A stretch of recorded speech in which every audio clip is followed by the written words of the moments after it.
السلام علیکم ورحمۃ اللہ وبرکاتہ۔ میں ڈاکٹر سلمہ، امید ہے سب خیریت سے ہوں گے۔ مکہ مدینہ کی سٹوری میں اب آگے بڑھتے ہیں گفتگو میں۔ تو یہاں پہ میں آپ کو بتا رہی تھی کہ خانہ کعبہ جو ہے نا، یہ مڈ ہے دنیا کا۔ مڈ کا جو کراسنگ میں نے آپ کو بتایا 7 بنا لیں دونوں سائڈ پہ، کراسنگ میں جو حصہ ہے نا، یہ آدھا جو ہے وہ نون مسلم ہے اور آدھا مسلم حصہ جو ہے۔ اب کسی بھی طریقے سے یہ حصہ چینج نہیں ہو سکتا، کیونکہ سٹارٹ سے ہی اس کو ایسا اللہ نے بنایا ہی اللہ تعالیٰ نے اسی طرح کا۔ تو اب یہاں پہ جو ہے نا، اب ظاہری بات ہے، 2 کا قانون چلتے ہیں یہاں پہ، جسمانی اور روحانی کا مطلب یہ ہے کہ آپ کو دنیاوی اور جو ہے نا باطنی اس کو بول لیں۔ دنیاوی میں یہ ہوتا ہے کہ جو بھی نون مسلم سسٹم ہے نا سارا، اس خانہ کعبہ کے آدھے حصے کے مالک ہیں وہ۔ اس وجہ سے کوئی بھی مسلم اپنا قانون وہاں نہیں چلا سکتا۔ اب سارے لوگ کہتے ہیں جی سعودی حکومت جو ہے نا وہ ان کے انڈر ہے، جی امریکہ کے انڈر نہیں ہے، وہ ان کا حصہ ہے، یو کے والوں کا۔ وہ حصہ جو ہے نا، وہ ہم نہیں اس کے اوپر چڑھائی کر سکتے۔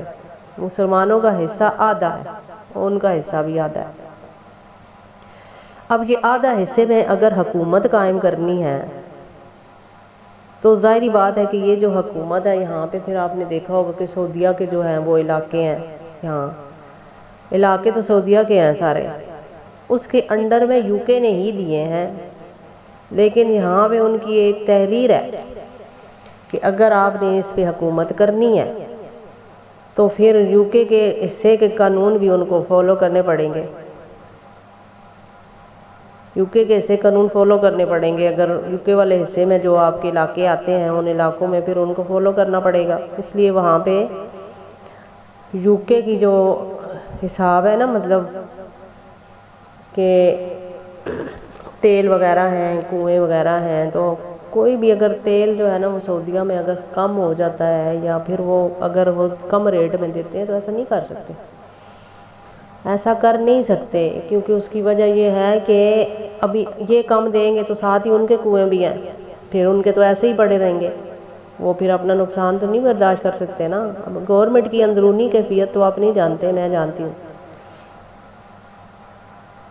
میں انویسٹیگیشن میں کام کرتی ہوں، مجھے ہر چیز کا پتہ ہے۔ تو کرپشن، اینٹی کرپشن رپورٹیں تیار کرتی تھی، اور ہر چیز کے بارے میں مجھے سب پتہ ہے، اور اللہ کی طرف سے مجھے سب پتہ ہے۔ تو اس میں یہ ہوا کہ اب یہ جو قرآن ہے، اس قرآن کے اندر قوانین ہے کہ آپ نے کیسے رہنا ہے، اس حدود میں کوئی مسلمان آئے گا تو اس کے کیا طریقہ کار ہوں گے، اگر اس حدود میں جائے گا تو اس کے کیا طریقہ کار ہوں گے، ٹھیک ہے۔ اسی میں وہ معاہدہ تھا کہ اگر نان مسلم کا کوئی بندہ مسلمان کی طرف جاتا ہے تو وہ ہمیں واپس کر دیں، اور اگر جو ہے نا مسلمانوں کا کوئی اگر جو ہے نا ہماری نیشنلٹی میں آنا چاہتا ہے تو ہماری نیشنلٹی میں اپنا مسلمان ہونا، مسلمیت ختم کر کے ہماری نیشنلٹی میں وہ آ سکتا ہے۔ تو اب یہ والی چیز جو مسلمان کہتے تھے کہ اگر کوئی مسلمان یہاں پہ آنا چاہے گا ہم واپس نہیں کریں گے، لیکن ہماری طرف سے کوئی جانا چاہے بے شک چلا جائے، کیونکہ اس نے مسلمان عقیدے کو چھوڑ کے ادھر چلا جاتا ہے، بے شک چلا جائے۔ اگر آپ راؤنڈ اپ میں اس چیز کو دیکھیں، ہم موبائل بھی یوز کر رہے ہیں، ہم کمپیوٹر بھی یوز کر رہے ہیں، ہم ہر چیز امریکہ کی بنائی بھی یوز کر رہے ہیں، چائنا کی بنائی بھی یوز کر رہے ہیں، تو پھر ہم کیسے کہہ سکتے ہیں کہ ہم ان سے الگ ہیں؟ ہم کاروباری طور پہ، تجارتی طور پہ ساری چیزیں وہ یوز کریں، نیٹ بھی ادھر سے ہی بنا ہوا ہے سب، یہ سارے سسٹم تو انہوں نے نہیں بنائے ہوئے ہیں نا۔ اب اللہ تعالیٰ نے ان کو دماغ دیا ہے اور ہمیں دل دیا ہے، اب دماغ ان کا چل رہا ہے تبھی تو یہ دنیا میں اتنی ترقی کر گئی ہے، لیکن ہمیں دل دیا ہے اور ہم روحانیت میں زیادہ ہیں۔ لیکن آپ کو پتہ ہے کہ یہ ساری چیزیں ہماری زندگی کے لیے بھی بہت ضروری ہیں جو انہوں نے بنائی ہیں، اس وجہ سے ان کے ساتھ جو پہلے کا معاہدے چل رہے تھے نا، اسی کے مطابق اگر آپ نے قرآن اصل میں ہے ہی سارا جو ہے نا وہ شریعت ہے کہ کام کیسے کیا جائے، دوسروں کے ساتھ کیسے آپ نے سلوک رکھنا ہے، کس طرح دوسرے نان مسلموں کے ساتھ آپ نے اخلاق رکھنا ہے، کس طرح کافروں کے ساتھ آپ نے پیش آنا ہے، یہ سب چیزیں قرآن ہے، آپ کی زندگی ہے، تاکہ آپ کسی سے لڑائی نہ کریں، کسی کو قتل نہ کریں، کسی کو برا بھلا نہ کریں، اپنے نقصان نہ کریں، بالکل بی سائلنٹ رہیں آپ، اور بالکل خاموش اور ٹھنڈے رہیں، یہ اسلام کا حکم ہے، تاکہ ایک دوسرے کے ساتھ نا بھائی بھائی بن کے ایک دوسرے کی ہیلپ کرو، لیکن عقیدہ اپنا ہی رکھو، آپ اپنے طریقے سے چلو، اپنی حدود سے چلو صحیح ان کے ساتھ، دنیا کے ساتھ تو چلنا پڑتا ہے، لیکن اپنے طریقے سے چلو، دوسروں کے طریقے کو اپنے اوپر نہ کر لو کہ بس اب آپ نے اگر کوئی ڈریسنگ کی ہے یا کوئی آپ نے کچھ کیا تو بالکل ان کی طرح ہو جاؤ، ایسے نہیں کرنا، ایسے پھر آپ نیشنلٹی سے نکل جاؤ گے۔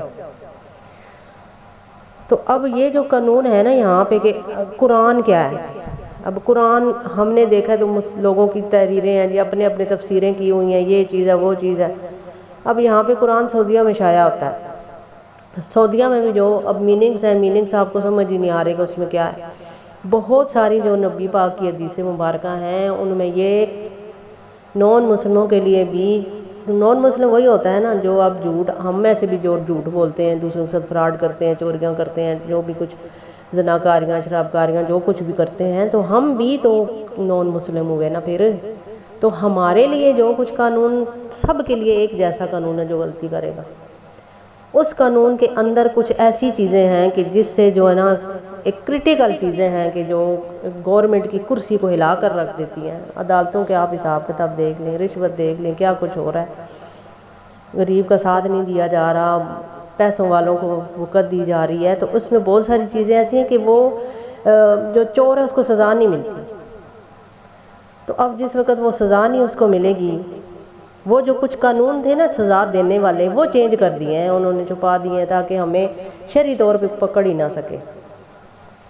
اب وہ جو چھپے ہوئے قانون ہیں وہ تو نظر نہیں آتے نا، پھر اب اشاعت میں آپ قرآن کی ترجمہ دیکھیں تو وہ چیزیں آپ کو نظر ہی نہیں آئیں گی، وہاں سے وہ ساری حدیث بخاری شریف ترمذی ہر ایک چیز کو انہوں نے وہاں سے چینج ہوئی ہوئی چیزیں ہیں ساری، اگر آپ اس کا مطالعہ کریں تو وہ ہے ہی نہیں، کیونکہ اس میں قانون ہی چینج ہوئے ہوئے ہیں اس وجہ سے تاکہ کوئی پکڑا ہی نہ جائے، جو کچھ مرضی کو کرتا رہے، دوسرا کچھ اس پر کوئی شریعت لاگو ہی نہ کر سکے۔ تو پھر آپ کو پتہ ہے کہ یہ والی چیزیں جب ہے تو پھر قرآن کا کیسے ہمیں پتہ چلے گا؟ تو قرآن کا پتہ چلانے کے لیے اسی لیے اللہ تعالیٰ نے فرمایا ہے کہ اپنا کوئی ولی ایسا پکڑو کہ جس پر میں نے انعام کیا ہو۔ تو میں نے یہ ٹارگٹ کیا ہے اللہ تعالیٰ کے ساتھ، میں نے 40 سال کی اپنی زندگی میں یہ سیکھا ہے کہ میں ڈائریکٹ پوچھوں کہ یہاں شریعت کیا تھی، اس وجہ سے میں نے اپنی روح اپنے خدا کے ساتھ ملائی تاکہ مجھے شریعت کا پتہ چلے، نبی پاک کا پتہ چلے، میرے پاس جو جن ہے یہ جن نبی پاک کے ہاتھ پر بیعت ہے، کیا شریعت تھی وہاں، سارا کچھ مجھے پتہ ہے۔ اگر آپ میرے ساتھ ان ٹچ رہیں گے تو آپ کو بھی یہ علم حاصل ہوتا رہے گا۔ ابھی مجھے اجازت ہے نا اس میں کچھ اور